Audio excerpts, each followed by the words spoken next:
Chris, thank you so much for coming onto the podcast, agreeing to this, and being open to sharing your expertise with us. No problem. Thank you very much for having me.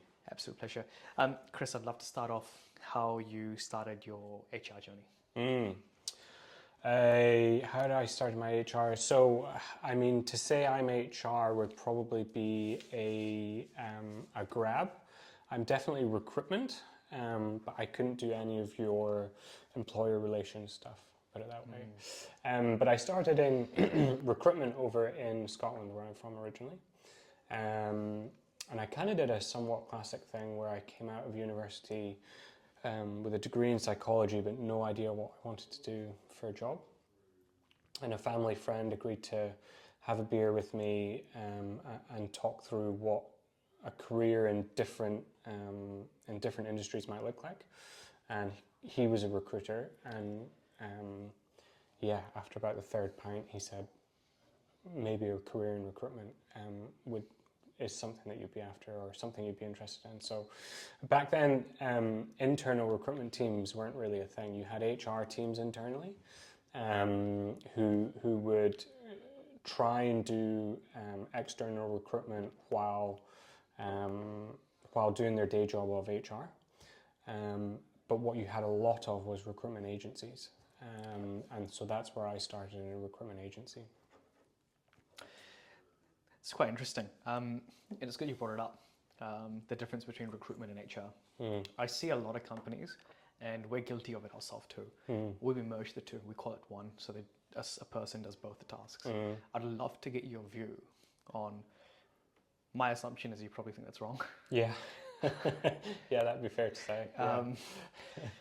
How should a company go about separating it, and what should they consider if they are doing that bit of a hybrid because it's maybe resource constraints? Yeah. Look, I think when you've got resource restraints and things, then hybrid opportunities you kind of have to take. If you've got somebody who can kind of do the hybrid thing, then that's fine. I think, and some of the recruiters out there might hate me for saying this, but I think if you're going to do that, then you go with an HR specialist who can dip their toe into recruitment rather than a recruitment specialist who is trying to dip their toe into HR. And the reason is just that you have employment law, you have cold hard facts within HR that you don't necessarily have within that world of recruitment. But the term kind of people and culture is something you hear a lot more of now, and I think lots of people who don't sit within people and culture think that it's HR trying to rebrand, but it's actually acknowledging that HR or people and culture is a whole different thing. So within a people and culture team, you might have for example, a GM of people and culture, and then you might have a head of HR, and then a head of talent, and then a head of learning and development, and a head of a health and safety or safety and well-being, a head of communications or internal communications, who all might then report up and through to that GM of P&C. And right now, certainly, those people who are in a GM of P&C kind of role are coming from the HR and HR background at the minute, because they're probably just a little bit more generalist. So that's where I think the differences come in. Like, as a recruiter, I'm really good at, or I think I'm really good at looking at employer brand, looking at trying to figure out how people see the company from the outside in. And I think when you're in HR, it's all about what you're doing for people inside the company. Yep. And kind of protecting what's really, really important for them. Yeah. Strong, very strong explanation there. Inside the company versus outside the company. Yeah. And I guess for those companies, like you said, so you probably suggest go hiring out those people that are HR first, and recruitment second, or maybe we'll learn those skills when they come in. Yeah. Suppose a company has hired someone who's primarily been a recruiter. How would you, if you were put in that position, to transform that person, well, not transform, but allow them to hybrid the both? How would you go about doing that? What's interesting, my boss right now, I work at a company called Figured, who are financial management software specifically for the agricultural industry. But my boss was the first, who is our chief people officer, was the first hire of the business outside of the founders, and was hired to be a talent acquisition person, and basically who went into the interview and said, if you want me to be your talent acquisition person, I want all of it. I want all of P&C. And so what I think talent people can do really well is because they're already thinking about what it looks like from the outside in, they can then do that onboarding piece really, really well. And they can create people experiences. They're normally extroverted people who enjoy having a culture and an experience where they work. The area that they're going to fall down on, as I've said, is that kind of employee relations and any of those really gnarly employment law things. So I think if you're open to reaching out to the right technical resources as and when those moments come up, then you'll be absolutely fine. Yeah. Strong point, particularly with the laws we have in New Zealand as well. Yeah. So I guess recruitment, and one of the things we were talking about as well is candidate experience. Yeah. I guess I'd like to learn more about why you think candidate experience is so important yourself. I'm an advocate too. Yeah, yeah. And what sort of things you've done in the past to improve it or make it stand out? Yeah. Yeah, I think candidate experience is really critical. I think that goes from the very first moment that a candidate is considering working for your organization. So what does and so what that might look like is, what does the advert look like? What's the advert actually telling somebody about what it might be like to work in this organization? So if you're an organization that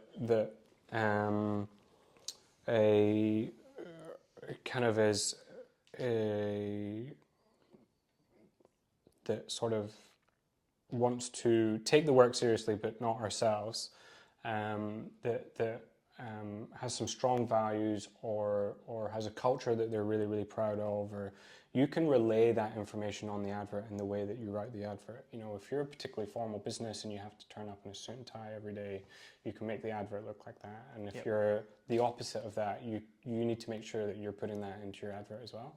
And I think within that advert, you have to be willing to turn people away as much as you are trying to attract people. So for example, I'm not somebody that ever wants to wear a suit again. And I want to know that in that advert or on your careers page. I don't want you telling me that it's something else. Yeah. And equally, if I am somebody who wants to wear a suit to work every day, I want to know that this environment's going to look really different from that. But I think a kind of, then when you look at the actual application process and what it takes to apply for the role, I really, really hate cover letters, for example, or I hate mandatory cover letters. Right. I would have looked at tens of thousands of applications in my career, and I have read probably 10 cover letters. I just think they're a bit of a waste of time. Like, I don't have time if I have 300 applications, and I know we've talked about this number 300 quite a lot off camera, but I don't have time to look at 300 cover letters, right? I'm looking at somebody's CV. So I think that having mandatory cover letters and things like that is just really outdated. Yep. And I think asking anybody to do any sort of exercise before they've had an opportunity to talk to somebody in the business is really wrong and off-putting. I even think when you have to like sign in or create an account to get onto their applicant tracking system to them, all of that is just a turn off, and it all tells you about what it's like working in that business. And maybe it's that business is super process driven, or it's particularly old school, and that's okay for some people, but for the businesses I've worked at, that's not something that we're particularly interested in. So trying to make all of that stuff as easy as you can, I think, is the starting place.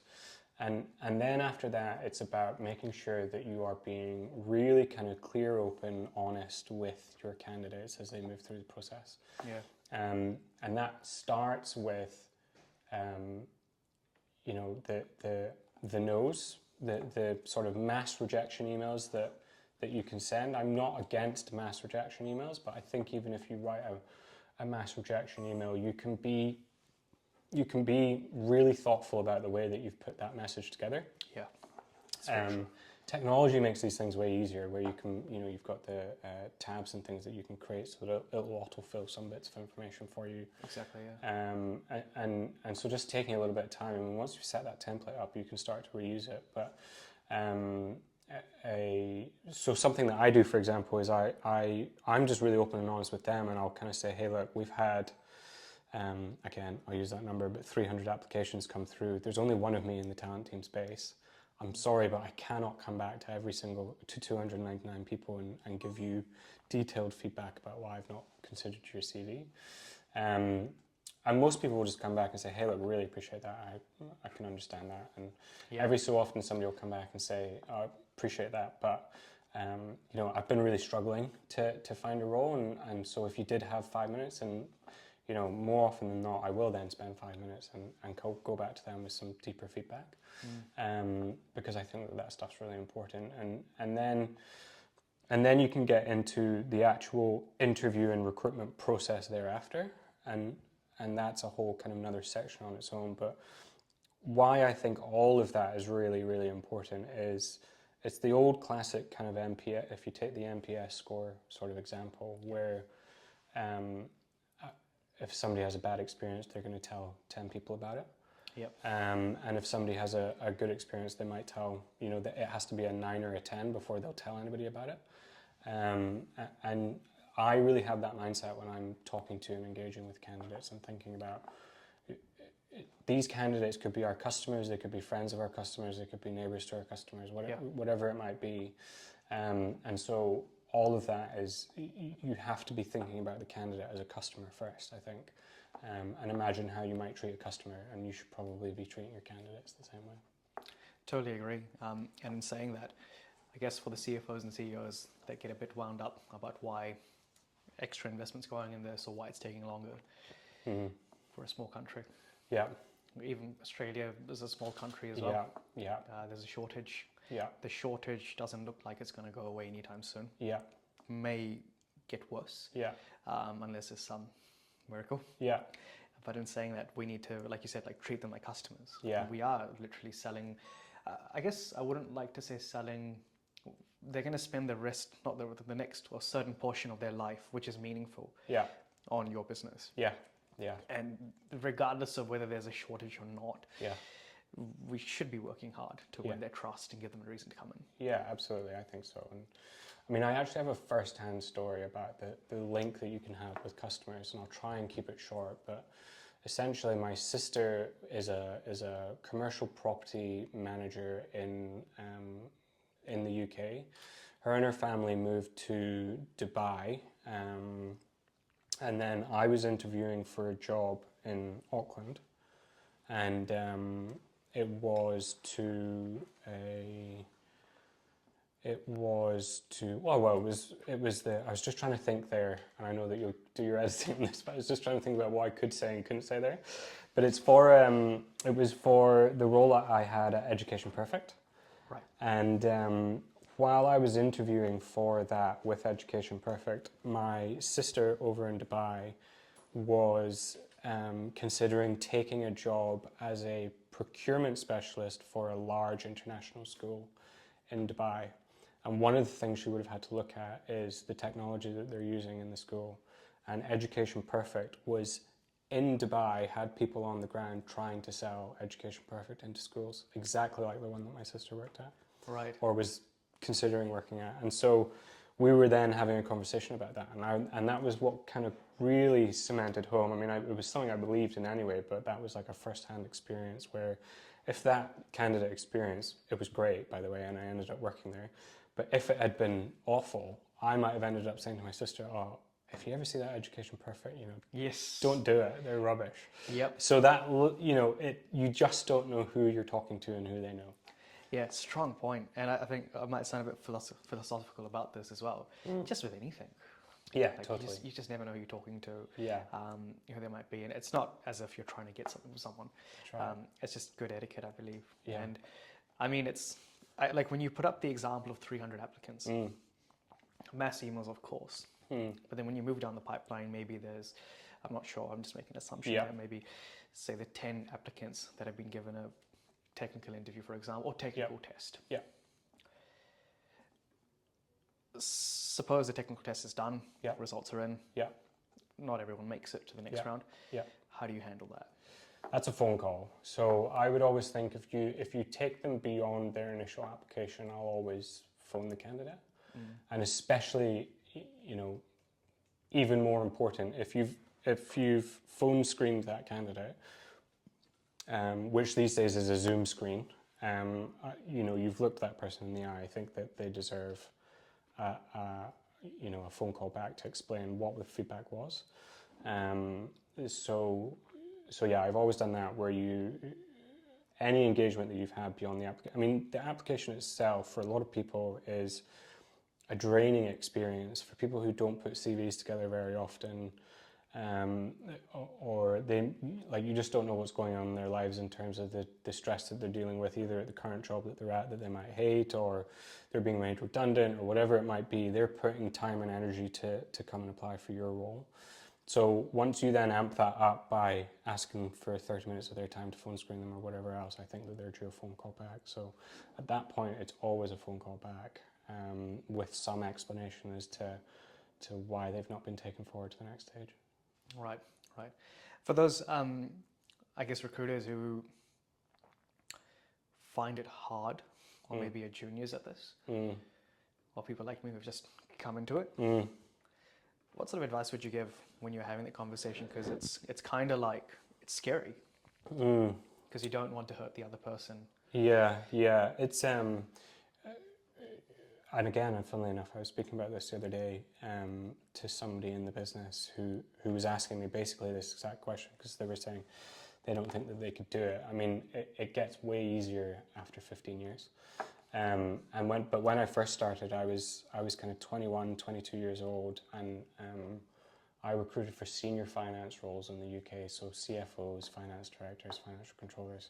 It's much scarier then when you're phoning, you know, a 40, 50-something-year-old, super experienced finance director for a multinational company and saying you're not going to be considered. It's a lot more difficult then, but I think it's also a really good training ground, because you'll go through some pretty gnarly conversations. I think that the main thing to bear in mind is that if you care genuinely, and you are honest about what the feedback is, you shouldn't actually have any problems. And most people are reasonable and will understand that feedback and where it's coming from. Yeah. That's true. That's really true. But sometimes, I can speak about ourselves. I won't name client or anything, but we've been put in a position where I know they rejected this candidate for a biased reason, and not their technical ability or even their skill set. Yet we do have to reject because their culture is none of our business. Of course it is to find a fit, but how they do things, we can't really intervene. Sometimes it could happen internally too, because there could be a CEO, CTO, or someone in higher management that just doesn't like one particular thing. Maybe I'm viewing this wrong, but what would you do? I mean, and we have had examples of that. Let me think about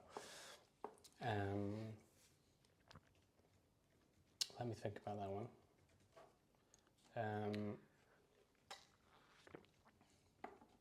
It's always difficult, that situation, because I think that you have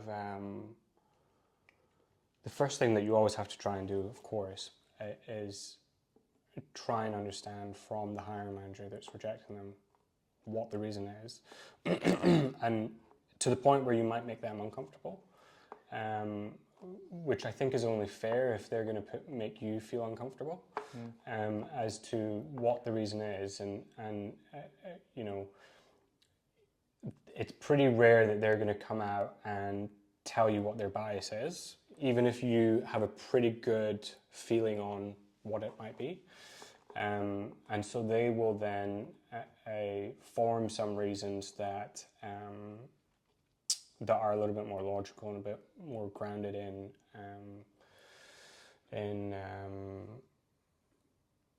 some facts, and that's the only information that you can really take back to people. Unfortunately, you can't say to people, "You're not being hired because we have a biased hiring manager." Yeah. So I think if you can turn it back on the hiring manager, which your first aim with doing that is trying to get them to change their mindset, and challenging some of maybe what their beliefs are around certain candidates.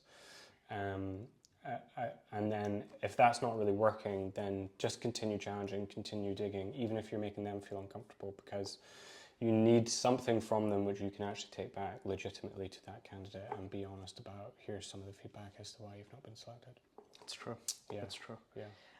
In saying that, notorious problem in the tech industry, probably in some others, I think tech the most, is a crazy number of interview rounds or just rounds in the hiring process. What are your thoughts on this? Do you think there's like an ideal number where your DD is done, or what's your view? I think 2 interviews and a technical exercise is reasonable. I think that, and I always think that the first interview should be less of an interview and more of a kind of informal. That's the thing I always try to encourage my hiring managers to do is first meeting should be informal and, if possible, off-site, so that it's kind of in neutral territory as well. I mean, you kind of forget that it can be really intimidating. I mean, actually where I work right now as well, the lift door opens and you are straight into our office. There is no reception area.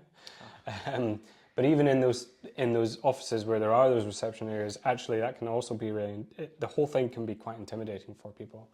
And if you think about that candidate might not even be 100% sure of whether they really want this job or not, particularly if you've tapped them on the shoulder, then having that informal catch-up, off-site, neutral ground can be a really valuable thing to do.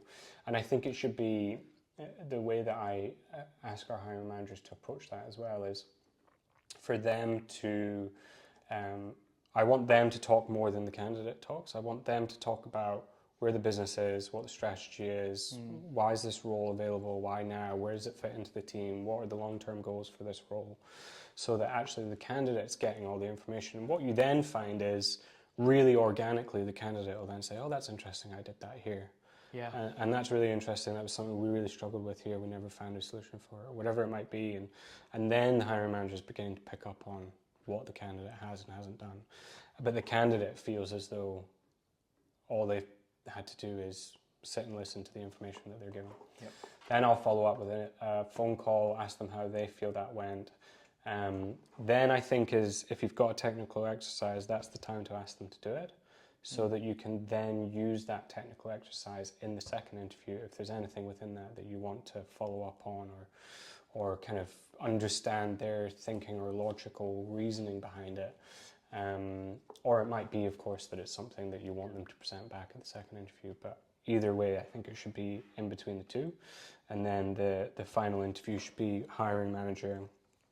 And then, depending on what role it is and what level of role, but either hiring manager and somebody from people and culture, or hiring manager and a key stakeholder for that role. Yeah. One thing I picked up, would you consider a phone call a round, or would you say it's just a subset of a single round? Yeah, good question. I guess I don't consider it. I don't consider phone calls around. I guess what I have not factored in there though is the very first phone call I probably would call around. So maybe I would then say that it's 3 rounds. Right. But all the subsequent phone calls in between, I wouldn't call around. That's, I think, my opportunity as the recruiter to continue to build rapport. And I think my role as the recruiter is to be able to pick up on things that the hiring team need to be aware of. And it might be cultural differences, or it might be personality traits, which, you know, like famously, we had somebody walk out of an interview and into the kind of reception, and they thought that the person, they didn't realize who was sitting in that reception room, and they kind of ended up saying, I would never, the way I answered half those questions, I would never actually do that in real life. And that was picked up on by a member of the team. So it's kind of like being there for when their guard's down, because when they're in the interview, that's the best you're going to see them. Yeah. So I always think as a recruiter, you want to continue to build the relationship and the rapport, and then you'll be able to kind of get a truer sense as well of kind of who they are and how they might fit into the team culture as well. And also retention plays with that as well. Yeah. Is this someone that you're going to have to potentially let go because it was a mismatch? Yeah. Or maybe some people have attitude. Yeah. I wouldn't call them problems, just different attitudes. Yeah. That are just difficult to work with. Yeah. Like you said, a curated version of themselves is what you are in an interview. Yeah. So you can't really tell then. Yeah. But I like how you use the technique of building rapport and, you know, attempting to get the real person out. Yeah. Because it would come out eventually. Yeah, I think it does. I think, you know, particularly after that first proper interview, that phone call after that first proper interview is, I can, in most instances, I can feel a barrier coming down, because it's almost like they've talked to me. I'm always very casual with people because I'm trying to build that rapport. Then they go into this interview and that might be a little bit more stressful. And so by the time they then pick up the phone to me again later that day, it's like, oh, it's just you. Yeah. And so they kind of already know who you are. And so then you begin to really kind of build that picture with them. Yeah. It's a pretty strong point you put up there. It's like, okay, you're getting a phone call from a friend, or at least someone you've spoken to a couple of times. You don't mind taking it. Yeah. If it's someone new, it's like, oh, shit. Yeah. Oh, I've got to put my phone voice on and all that stuff. Exactly. Yeah. Now that makes sense. One thing I picked up though while you're talking is headhunting, and then of course just doing a normal recruiting round. When headhunting, what would you do different with the candidate experience? Yeah, well, I think that when I'm headhunting, that's when I definitely put my old agency hat back on, because I think you really need to go into sales mode. I think it's something that's undervalued anyway, and again, that goes back to the informal meeting that I like hiring managers to do. I'm not saying that I always get them to do that, but that I like them to do. By talking to the candidate about who we are, that's the sales pitch, right? So as much as the candidate has to sell themselves to a company, companies need to realize that that interview process is about selling the company to the candidate. So when you're kind of headhunting, you are tapping people on the shoulder who maybe are perfectly happy where they are and have done nothing to look for a new job. So when you're tapping them on the shoulder, you need to kind of really be aware of that, and you need to sort of have your game face on from absolutely day dot or the first interaction. So I always try and get really kind of specific with people about why I'm trying to get in touch with them. So, you know, any sort of mass template or mass email or anything, it just doesn't wash. It's really obvious to people when you're getting like, hi Chris, I came across your background. It looks really interesting, and I can see you've done this, and like, yeah, and I can see you've sent this to 100 other people. So I think you have to be, you have to be a little bit more specific. And then also when I'm headhunting, something I've learned to do over the last couple of years is actually really team up with the hiring manager first. So this is about this whole idea of kind of cultural recruitment. And there's a lady, I think she's the GM of Global Talent or something from Netflix. And she's got a brilliant TED Talk on it. So it's her phrase, cultural recruitment, which I use openly as if it's my own. But it's all about how everybody in the business is a recruiter, from the CEO whatever entry-level role you're thinking of, because their experiences inside of work is what they're talking about at the barbecue and everything else, the neighbor's barbecue. So what I try and do with the hiring manager is team up with them so that I have all of the tools. I have the back end of LinkedIn that I can use as a search function and everything else. I'll now do that with them. And then, it might pull up 100 people. I'll sit and go through, I'll say to them, right, let's look at the first 10 together. And you tell me what, who you would like to talk to and who you wouldn't, and tell me the reasons for that. And if there's kind of nobody good within that first 10, you might draw that out to 20 and so on. But 10 to 20, and then you've got an idea of who you're looking for, what sorts of companies. You begin to hear the things that the hiring manager doesn't tell you in a typical job debrief. So in a typical job debrief, it's like they must have this experience and that experience, and they've worked in this industry and that industry. Then all of a sudden, when you start to see profiles on LinkedIn, there's other things that actually appeal to them. So once you've got a decent idea of that through 10, 20 profiles, you then might go through the other 100, the rest of the profiles that take you up to 100. And then you might have a long list of, 15 people or 20 people or 25 people.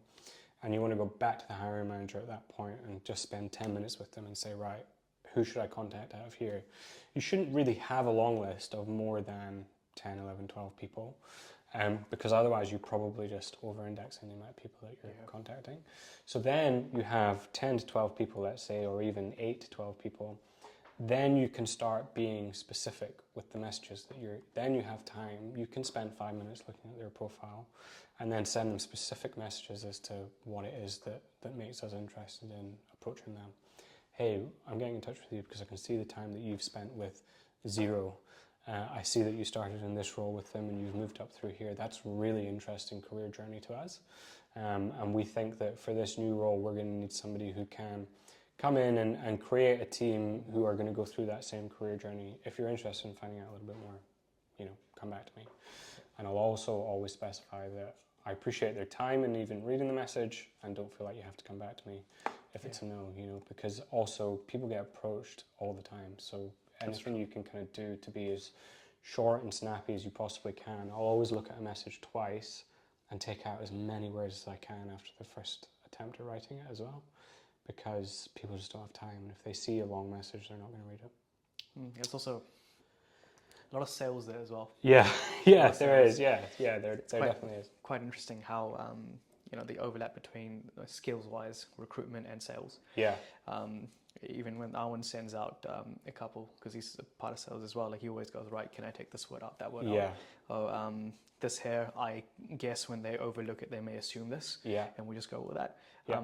But I like how you mentioned, de-risking the message. Yeah. Like it's kind of like saying, like how you say at the end, appreciate you, reading it. Yeah. No pressure. Yeah. If you don't want to respond, all good. Yeah.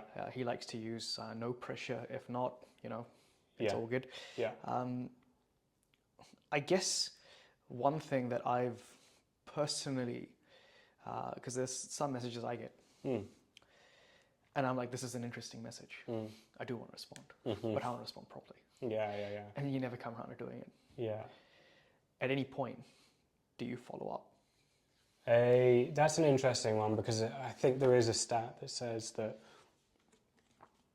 like 80% of people that don't respond the first time will respond after a follow-up. I don't tend to follow up unless kind of one of two things. One is I'm really, really, really keen to talk to that. Like I'm pretty much 100% sure that I want to talk to this candidate. There's no gut feeling that something might not be quite right about their experience. Like I'm really sure on it. Or, and this happened recently, and it happens fairly often, I think. When you personalize a message like that to somebody, they might come back and say, no, but my friend or somebody I've worked with or anybody from this team, like, approached them. And so then if one of those people, if that falls under any of those people that haven't responded, then I'll kind of follow up, because then it's really powerful. You can say, I'm following up because your name keeps coming up.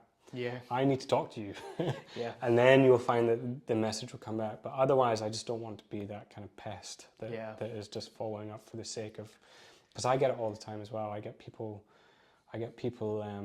because we're kind of a global business, right? And we're a small global business. And the most frequent one I get is payroll solutions for global payroll solutions. I don't know if you get this, but, and it's just constant. And then I get these follow-up emails that are like, they're affronted that I've not responded to them. Like, it's not a solution for me. I don't feel like I should be obliged to answer you. And I never do, and so it only puts me off. So I don't want to do that to somebody else, is put them off any further. It's a good point. And that's probably a lot of what a lot of the salespeople should kind of take note of.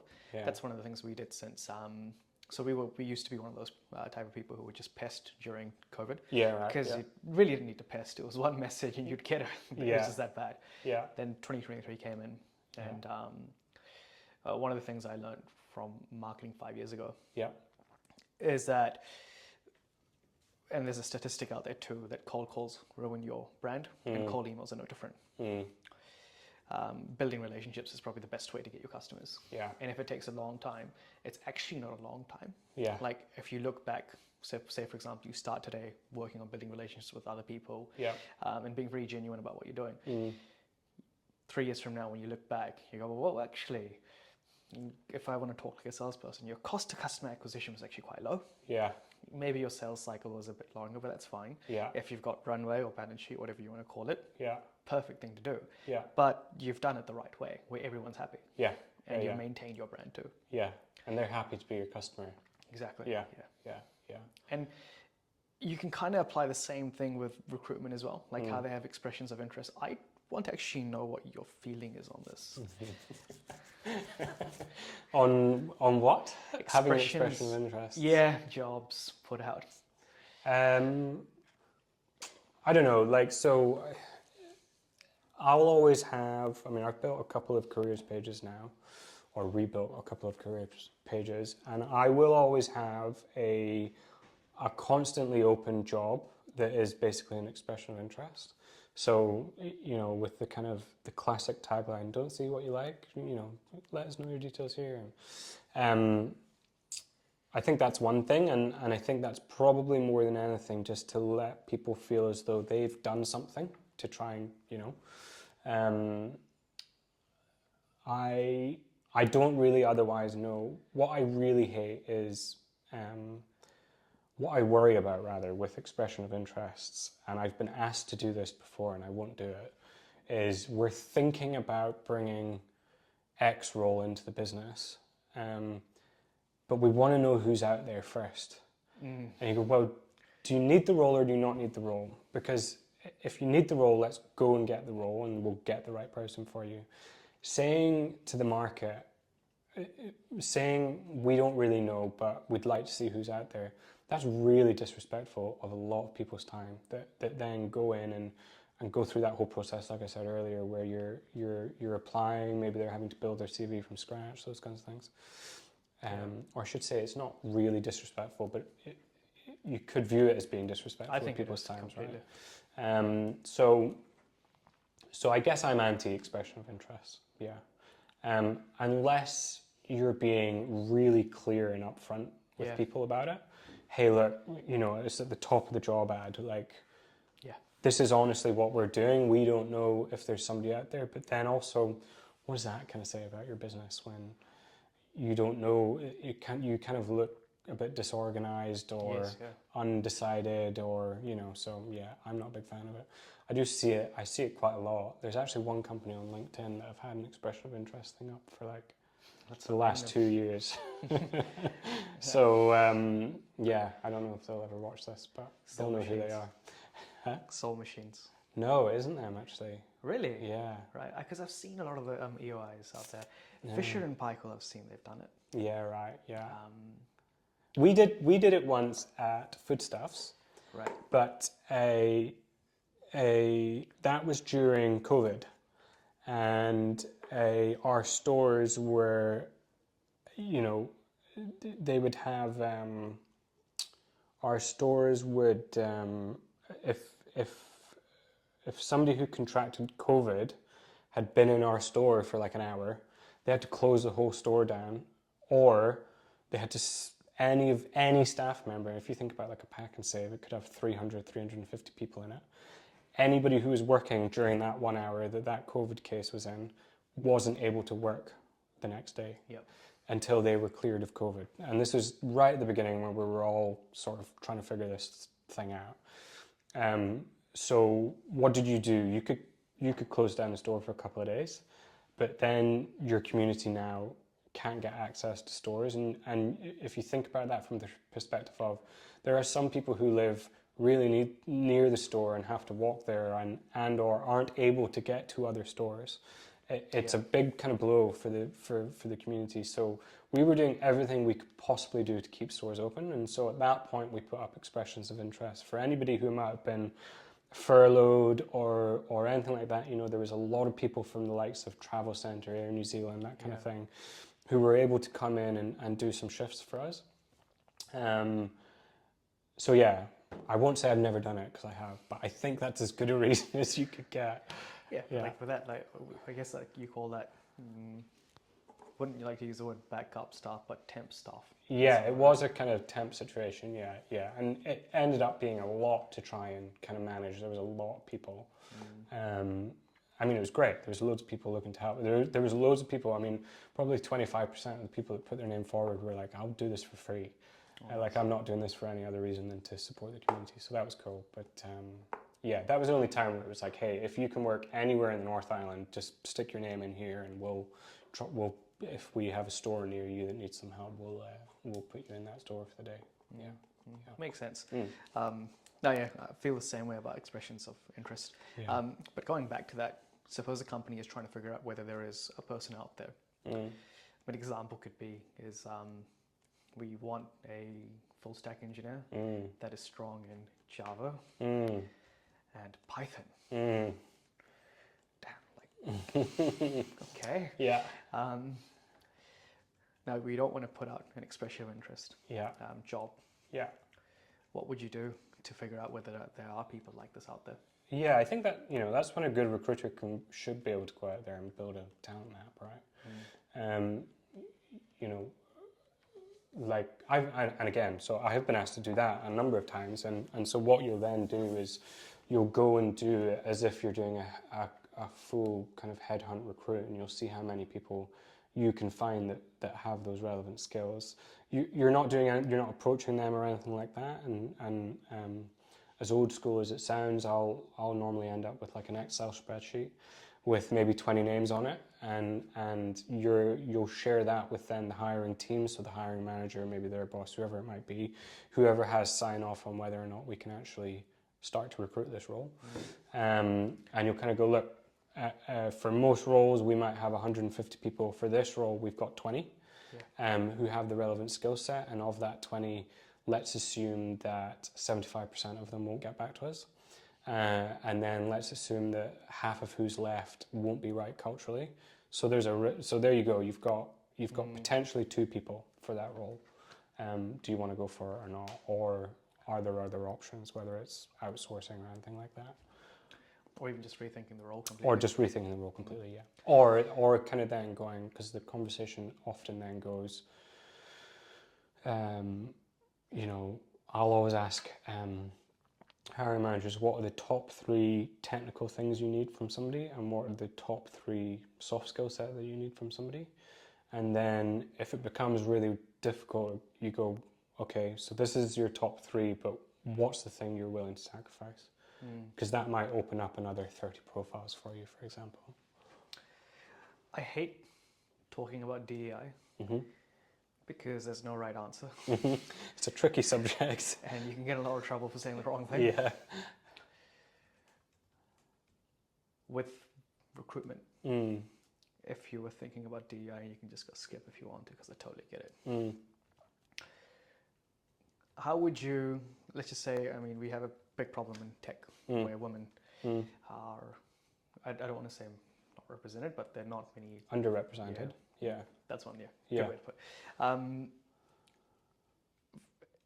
DEI is the focus. Yeah. You want to stay equitable too. Yeah. And you want to push more women into tech. Yeah. How would you go about recruiting Yeah. with that in mind? Yeah. So yeah, I think purely from a regular recruitment kind of process, I will always try and so I think first of all you need to kind of figure out what's really important to you within D&I and what could make the biggest impact to your business when it comes to D&I. D-I-E, whatever it is. D&E. Debatable. Yeah, it's been called different things in different organizations I've been in. And I think time and time again, and you know, I hope the stats haven't kind of changed or studies haven't proven that it's any different from this, because this is what I still go by. But if you can fix the gender problem, it is more likely to help you fix most of the other problems. So whether it's kind of from ethnic diversity, or it's you know, LGBT diversity, or you know, all of those other groups that are minority groups, are generally, if you can get women into leadership and women into your business, those it will help towards those other things. And it's specifically because women are, with a broad brush, much more likely to be open to looking at the person, not the minority, if you see what I mean. You know, so men are more likely to recruit somebody who looks like them, talks like them, likes the same sports as them, you know, can go fishing or golfing with them on the weekend. Women are much less interested in that stuff at work, and they're much more interested generally in what can you deliver for the team, how will you integrate with the team, what impact can you make on the business. So if you can kind of do as much as you can to fix the gender problem, then you kind of tend to fix the rest of the problems as you go. When it comes to recruiting, I think once you've decided what's important to you, and it might be that for, you know, your business or your leadership team has a perfectly balanced gender process, or has a near enough a balance that you're happy with it, and so you want to go for something else. But I think you have to kind of pick out one or two key things that are really important for you and your business, and then go, those are the things I'm going to focus on when it comes to creating long lists and short lists. If you put 4 men on your shortlist and 1 woman on your shortlist, then it's much more likely you're going to hire a man after that process. I mean, it's just common sense. Then I think you have to be aware and sensitive to the fact that how are you setting those candidates up for success when they come into interview. So again, if you have a woman interviewing with a panel of 3 men, that's an intimidating thing. So probably don't do that if you can help it.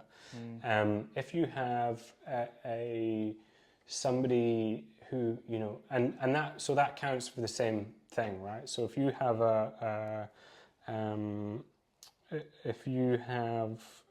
like a Maori fella in and 3 white men interviewing him, again, there's a mismatch of any representation there for that person. And so there are statistics that show that if you can have at least one other person who kind of, you know, can be somewhat of a role model or can kind of take down some barriers for that person, then they will perform much better because they're not feeling as scrutinized and under pressure. So there are things you can do to build into your process that will make sure it's not about giving people an unfair advantage or leg up. It's about kind of evening the playing, you know, it's that classic garden fence situation where one kid has a stool this size so he can see all the way over the fence, and the next kid's got a stool that size, and then the next kid has no stool at all.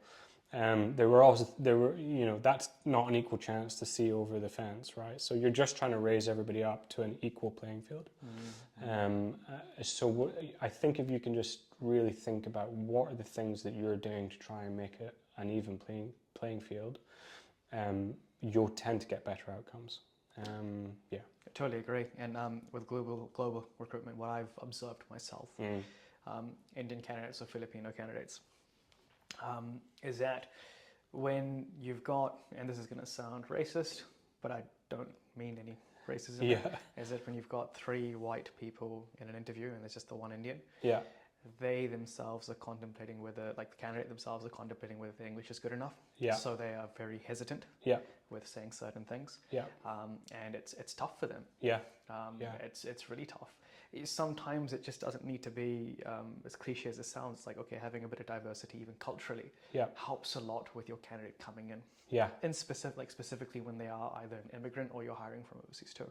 We've seen a vast difference when, I'll say the name, 40 Medical, they had one of their lead software engineers who's an Indian come in. Even the Filipino candidates as well felt much more comfortable just speaking there, because it would be like this, is that when you'd have the one person who was not brown ask a question, the candidates would usually hesitate and not open up too much. And then when the Indian did, bit of back and forth, and then the person became comfortable. I feel like I am, I feel like I am being slightly racist with no intent of being racist. Because you can interpret it any other way. And not everyone has a facility to bring someone in. That's true. That's right. But I think just even if there's 3 white people, or 3 brown, 1 white, that's also intimidating. Sure. Is, I think, just being conscious of that.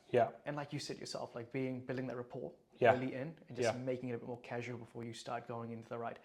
What would you do if we want to use multipliers and Java, for example? Like, try find some of the things that connect you, first, so that they're not just looking at the one thing that might disconnect you or that makes you different from one another. Like, if you can find some of the similarities, and there's always going to be heaps of similarities, then it kind of removes that barrier of, you've got brown skin, I've got white skin. Exactly, and it's and what I like about that approach there, Chris, is that it's a I feel, even though it's not racist, I feel like it's a racist approach. That why are there 3 white people? That's a racist. Why are there 3 brown people? That's racist. Whereas your approach is, regardless of your skin color, that's not even considered. Let's open up to each other. For sure. Just find the similarities, and then you'll remove the barriers about the dissimilarities. And you yourself, you've hired globally too, which is why I brought it up as well. And this is, again, just my observations. What have you observed to be different when you're hiring from other places? The thing that is difficult to do, we live on Zoom now, right? But it is still difficult. It just doesn't replace that kind of face-to-face conversation. So I think that and it's also really difficult. In the environments where I've recruited globally, we have been headquartered in New Zealand with kind of WeWork offices or satellite kind of offices where it's not a dedicated office with our culture and our people and our vibe and our environment in it. So that's the thing that I think is really difficult to try and get across to candidates who you are hiring globally. So let's say, I'm glad you brought it up. I get free marketing here. This is what we solve. Right. As well. Cool. I see that. I get that as a strong problem as well. But I guess the differences between talent acquisition in New Zealand, Australia, and then overseas, what have you found to be quite different? If a company tomorrow were to go do it themselves, what recommendations would you have? I think the first thing is that you need to you definitely do need to do your research. So what are the tools that you're using here in Australia and New Zealand? They're pretty similar. They might be LinkedIn, TradeMe, Seek, Trade Me's equivalent over in Australia, those kinds of things. But in the US, for example, I mean, obviously they don't have Seek, but what are they using? What are the job boards that they're using? What job boards are being used by kind of white collar and blue collar? What job boards are being used by a kind of professional services versus or corporate services versus your developers, your tech people, etc. Like something that we found even at Figured is the developers hang out on Twitter like you wouldn't believe. And a job advert up there for a developer is a lot more powerful than a job advert on Seek or LinkedIn or anywhere else, because they just don't hang out there. So if I found a really good way to recruit on Reddit, that would be an even better option, I think. So you need to kind of really be conscious of the tools, and then you need to really think about how you are marketing your company and your role, which is specific to that region. So even from the most basic things, like Americans don't like to put yous in any of their words, and that's fine, and that's their choice. Take the yous out of your words on the advert. It's just really simple things like that. But also then, what's normal in those markets. So in New Zealand, we are, I think, only just getting to the stage where putting the salary band in a job advert is becoming normalized, which I think, by the way, is brilliant. And normally when I talk to candidates, I'll ask them the question, but I'll also give them our salary band, so that I'm not trying to hide anything, and I'm not trying to fleece them out of 20K. Again, there's still the old agency recruiter in me where I'm trying to get candidates as much money as I can, even though I don't earn commission off it anymore.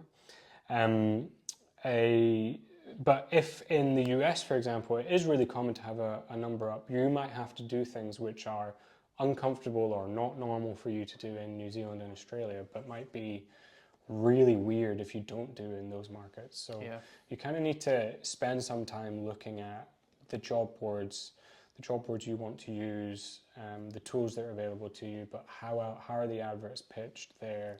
What kind of language do they use? How formal are they? Informal are they? So because otherwise you're just going to look like an alien coming in with this proposition for them. That's true. That's very true. Interesting. There's a stat from Lever. 61% of candidates want to see compensation shared in the job description. My gut feel on this is that it's probably 100%. But for sure. They just didn't answer. Yeah. I would agree. I mean, why wouldn't you? I mean, most people now as well, they go onto Seek, they find a job, and then they change the parameters of the salary band that they're looking at, and so they figure it out anyway. So I would love to have it more open. It's something that we as a business where I am just now are trying to work towards. I understand that, by doing that, I think the first thing you have to do is have an open salary banding system which is public internally. And then there won't be, so then what you might have to do before you can start advertising jobs with salaries is make sure that you have pay parity across the teams that you already have. And so some businesses might find that they actually need to invest in doing that first. The fact that you even have to do that is your own problem initially, because you shouldn't have to do that. But once you've sorted that out, I think then you can be in a position where you can clearly and comfortably, openly and honestly go out to the market and say, here's the band. The other thing I've found is, I might say to people, just going for round numbers, the band is 100 to 120, and they might be at 90, they might be on 90 at the minute. They don't then tend to go, I want 120 or nothing else. They'll go, hey, look, most people want a 10% bump if they move. That's the general kind of rule. So that would take them to 99 or 100. And they'll go, most people will go, but I'd be really comfortable at 100 to 105. So people aren't trying to really generally push. They're not going to say, I'm not moving because I want 120. That's true. That's true. Yeah. And strong point you bring up about pay parity. Based on the discussions I've had and then also experienced myself, pay parity and then being transparent with the brackets, it helps a lot with one, retention, because if this person's earning 200 and I'm on like 160, Yeah. our lifestyles are different, and if Yeah. we're doing the same thing, Yeah. like that creates a lot of resentment. Yeah. And then when it comes to the appraisal next time, I'm going to say, right, you're able to give that person a 40K hike. Yeah. I want 80. Yeah. And I can be very aggressive about it too. Yeah. And then it makes the whole appraisal process so hard too, Yeah. and time consuming. Yeah. But that's one other thing, the transparent bands. It's a hypothesis, maybe I'm wrong. I feel like when we do become quite transparent with our salary bands and put it out there, you're kind of stabilizing the salary ranges for a certain type of role with that, because other companies, I assume, would follow similar. Of course, there would be small differences here and there. I think, yeah. But then I can obviously, there's a company in Australia, cryptocurrency company, that recently just said that, right, a sign-on bonus of 100K if you join us. Yeah, right, wow. So it's hard to keep up. Yeah, it can be hard to keep up, yeah. And different industries have different levels of money. So, yeah, I mean, yeah. So it could be difficult, but I think generally, I mean, when we're kind of going, if somebody comes to and says, hey, I want a pay rise, and maybe let's say it's out of a review cycle or something like that, then 3 questions I would always ask myself is, what's the pay parity with the rest of the team? Like, if this is gonna bring them level with most of the other people in the team, then it's pretty much a no-brainer. If it's going to push them beyond the rest of the team, okay, so what's the market rate that is out there in the market right now? So we might have hired this person 5 years ago and they've had 2% increase year on year, and the market has moved by 10%, or by 20%, I should say, and that's double, the increase that they've had. So that might need realigning. And then the third thing that I would look at is, how much shit would we be in if we lost that person?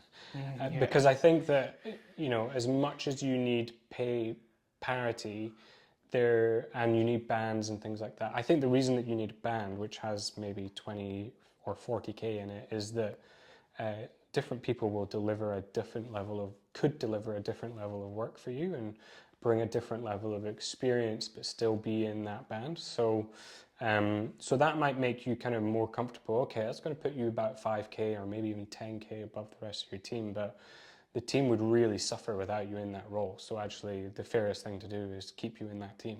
Yeah. So those are the kind of the 3 things that I would always really consider before. And then the last thing that I would want to know is, what's their reason for coming to me and asking for, like, I want them to have a really sound, logical reason to why they think they deserve that. Which goes beyond, Mary told me she got 20 grand, I want 20, Exactly. Yeah. Having those deeper conversations and really diving deep into it. Just one scenario. In fact, this is a recent scenario that's happened with us. Yeah. And this is for an offshore hire. So in India, Philippines as well, your salary that you have right now is very much based on your previous salary, in the sense that, like, it's directly correlated to it. If you have not had solid hikes, it's very rare that you'll get a bigger hike to meet the market in your new role. It's just the culture they have, which is, I guess, not strange, but it's weird, and it's obviously not equitable, but it is what it is. You need to hire a new type of engineer, which is what they had to do. So it was a new add-on completely. And you had 4 candidates with pretty much the same experience, same skill set, not too much far apart. Yet, say, for sake of just conversation around numbers, one was 8,000 a month, one was 4,500 a month, one was 7,500 a month, one was 8,000 again, one was 4,500. How would you handle that type of situation? So, but you want to bring them all on, is that what you're saying? No, the choice is one. Okay. You want to choose one person. In fact, in this scenario, just to make it a bit more relevant to others, you want to bring 2 on board. Okay. So, but I feel like you might have made it too easy for me, because you're saying that they have parity across their skill set and their culture fit. So Yeah. you have 5 people here, you would be willing to hire all 5. Then I think you could make your choice based on how much they cost. But I think what I was thinking as you started this was, what I was thinking about was, which might be similar to this, so correct me if I'm wrong and we can redo it if so, but because you got me thinking about that when you talked about, because I think that's quite normal in New Zealand and Australia, where I feel as though a recruiter, and that's why I don't really like doing it, oftentimes wants to know what your number is that you're on now, so that they can add 10% and say, what a brilliant offer this is. Now, you might have somebody, for example, if my budget for the role is 80 to 100k, and somebody comes in and they're on 45k, and they're amazing and they're the best person, I'm not going to offer them 50 or 55k. I'm going to offer them within our original band, because that's where we saw value in that role. Yeah. So it doesn't matter to me what they've been on before. Yeah. And equally, if they're on 120k and our band was 80 to 100, we saw value at 80 to 100. So if they're on 120, then they're either not right for the role, or they're probably not right for the role, in the same sense that somebody more junior might not be right for the role, right? So I think that it's really important that companies really try and stick to, this is where we saw value in the role, and then pay people according to that value, because that seems the fairest thing to me to do. And it's a good point you brought up, which is why I think this whole system of what's your previous, and then we'll give you, I mean, sometimes we even say, give us your expected. Yeah. Sometimes it's rocket high, whatever it is. Yeah. But like what's good about what you're saying over here is sticking to the bands. That's where the unit economics for the company makes sense. Yeah. Anything outside of it, below it, Yeah. the flight risk of below it is that they're below it. Yeah. And moving forward, that could be a huge issue as well. Yeah. But then when you got unit economics right, let's just say that you've done all that and you've put a salary band of 80 to 100k. Yeah. And majority of the candidates are like in 120k. Yeah. In a situation like that, do you go back to the hiring manager and the rest of the team and say, right, we got to rethink this? Yes. Right. Yeah, absolutely. So yeah, there's always room either side of that. I mean, again, if it's 80 to 100k and everybody that's applying and they're all perfectly right for the role, and they're below, then equally you kind of go, well, we might be overpaying for this role, so maybe we need to rethink about how we go to the market with this role. Or yeah, like you say, they're all at 120, then again we have the conversation like, we might have undercooked this role. Or a lot of the time when that happens, you've overcooked your advert. So you've maybe got so excited about making the role seem interesting that you've made it seem like a more senior role than what it actually is. And I think a lot of times businesses are, especially small businesses or startup businesses, they all want to give themselves these amazing titles, like superstar, ninja, whatever else, CEO of the ninjas. And it actually makes things much more difficult for you when you're looking for a new job. Yeah. Because now I don't know what the hell you do, and I don't know what your level actually is. So, the CEO for a $100 million business is middle management in a $10 billion business, right? So you need to make sure that you're not over egging what the role is or the role title is. Not that I'm saying a CEO shouldn't be called a CEO when they are a CEO, but just be careful about what you're going to. I mean, I've had a few times where, I've gone out looking maybe for a senior product manager and then gone, this isn't right. It needs to be a product manager or a senior product owner, and then none of them are right. It needs to be a product manager, or kind of whatever it might be. And so you look at those things all together, and then you go to the CFO and you beg him for more money, because you always want more money. Yep. Yep. Fair call. And I mean, it goes down to this, right? It's like think 10 steps ahead or 5 years ahead. Yeah. Or just think when you are writing a job description, a job title. Yeah. Like you're right, in the startup world, they have really weird titles. I think initially in our starting days, we had weird titles too. Yeah. Like really weird. I don't even want to talk about it. It makes no sense. Yeah. On their role. Yeah. Having said that, I saw a post recently, just glanced at it, where a certain company was doing really well in most of their recruitment. About 80% was happening through referrals. Have you experienced something similar? No, I think is the honest answer to that question. Referrals is something that I don't think I've ever worked. Every business I've worked for has been like really into the idea of referrals. But no business that I've worked at has really done referrals well. You know, I've been in businesses where they've offered like 5 to 10K referral bonus based on seniority. And I've worked at businesses that have handed out coffee vouchers, and I can't say that the coffee vouchers were any less successful than the 5 or 10K referral bonus. So I don't really know. I think that, you know, the best thing that you can do, to have your employees or your team refer the business is have a good business and have a good culture. Because I might get 5K and everything else for referring somebody. Well, unfortunately, I've never been allowed a bonus because it's my job. Right. So I've always sat outside of ever being able to receive, which is fine and makes sense. But anyway, somebody isn't going to refer like their best friend or somebody they really care about, friend or family member, or somebody that they look up to and admire and was a mentor, if they think the place they work is shit. That's true. So the kind of money doesn't really come into it unless they don't really care about that person enough, which is fine. You don't have to care about everybody. And I've worked with some people who are amazing at their jobs that I didn't like particularly.